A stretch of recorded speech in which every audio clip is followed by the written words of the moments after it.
Attention, a new study in a prestigious medical journal has proven that eating red meat will increase your risk of heart disease.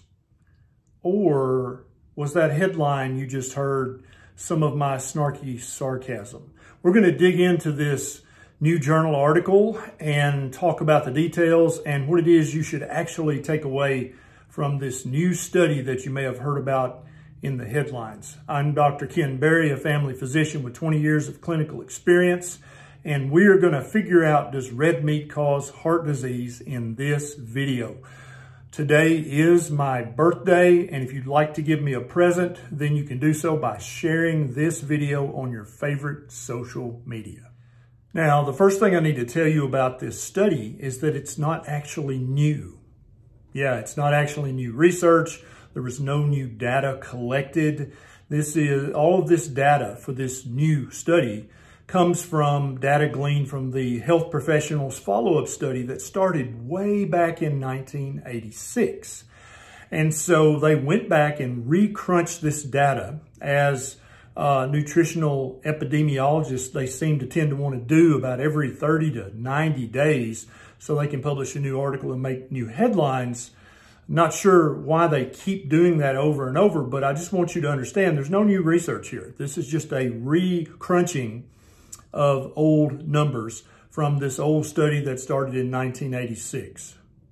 This new published research is observational research. And if you know from my older videos, you can never prove causation with observational research. All you can ever hope to do is show a possible association between one thing and another with this kind of research. And so the headlines I'm going to show you later in this video are going to blow you away when you see what the researchers actually concluded versus what the article headlines were in very reputable journals and magazines. You're not going to believe it.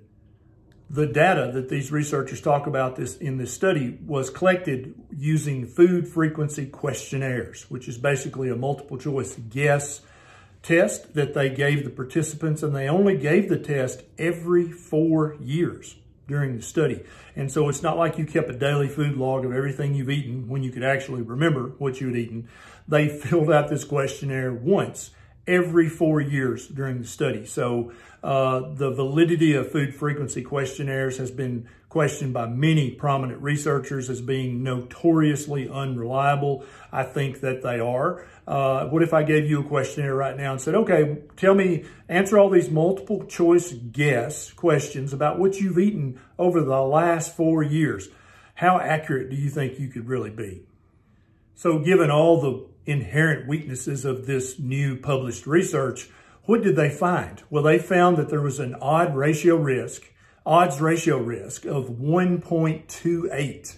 So the people that ate the most red meat had a 28% increase in their chances of developing heart disease if you're talking about relative risk. But if you're talking about absolute risk, it was 1.28%. Now, you may remember from videos I've done about research in the past, anytime an odds ratio is under 2, it literally is background noise. It means nothing. It's a roll of the dice. And so theirs comes out to be 1.28, which is less than 2, which means this study literally not only proves nothing, but the possible association that it shows between eating red meat and heart disease is a dream, is a fantasy, is not real. When you actually dig into the data, my good friend, Dr. Brett Shear from dietdoctor.com, he discovered that in the group that ate the most meat were also the most smokers, the most people who drink too much alcohol, and the most diabetics. And so you can imagine that those three things would probably have a much, much bigger effect on your risk of having a heart attack or heart failure or some other heart event than eating red meat. They may have tried to correct for that, but how good they did at correcting at that, we'll really never know. Now, here's the verbatim conclusion from this study that was published in the British Medical Journal.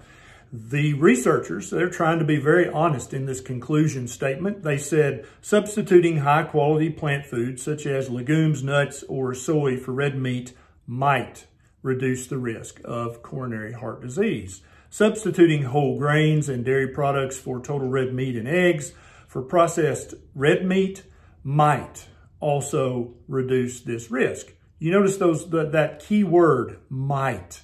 Now, when I was growing up, a mite was something that was on a dog's ass. But they're honest here. They're saying, basically, our conclusion is that it might cause a risk, okay? And so you've got what the actual researcher said in the actual conclusion of their study. Now, what has the news media in their articles they've been publishing about this, what have they been saying? Here's the headline from the Consumer Affairs article about this research. Swapping red meat for plant-based foods can reduce heart disease risk, study finds. Does it say might reduce or does it say can reduce? Now, as we all know, 99% of the general population are never going to go actually read this study as published in the British Journal of Medicine. They're never going to read that. They're not even going to read the entire article in Consumer Affairs. They're going to read this headline, and then they're going to move on with their life. And what impression are they going to be left with? Are they going to be left with the impression that, oh, some shoddy research was done and an equivocal conclusion was reached that doesn't prove anything and barely shows any odds ratio whatsoever? Or are they going to say swapping red meat for plant-based foods can reduce heart disease risks, a study finds? That sounds like it showed causation, doesn't it? Let's look at another news headline. This headline comes from the prestigious, unquestionable U.S. News and World Report. And their headline says, "Get rid of red meat to help your heart. Study." You don't see the word might in there anywhere, do you? And so if someone just reads this headline, which is what 99% of us are going to do, we're going to think, oh, it's been proven that you get rid of red meat, you help your heart. Boom, the end. Not true whatsoever. So go back and watch the part of this video again where I show the actual conclusion. Read that language. The researchers are trying to be honest. What the U.S. News and World Report and Consumer Affairs were trying to do, and the hundreds of other articles that will be published all over the internet and in magazines and put on local news television channels, are they trying to honestly convey what these researchers found, or are they trying to get clicks and get views? I'm not sure. I'll let you decide that. I put a link to the actual research article in the show notes down below. So if you're part of the 1% of the population who actually enjoys reading research studies, you can check it out and verify everything that I've said in this video. So my conclusion is this study literally proves nothing. It doesn't even show any kind of meaningful odds ratio risk whatsoever. So I'm going to keep enjoying my red meat, and I advise you to keep enjoying your red meat too, because not only is it delicious, it's some of the most nutritious food on the planet for human beings. This is Dr. Berry. I'll see you next time.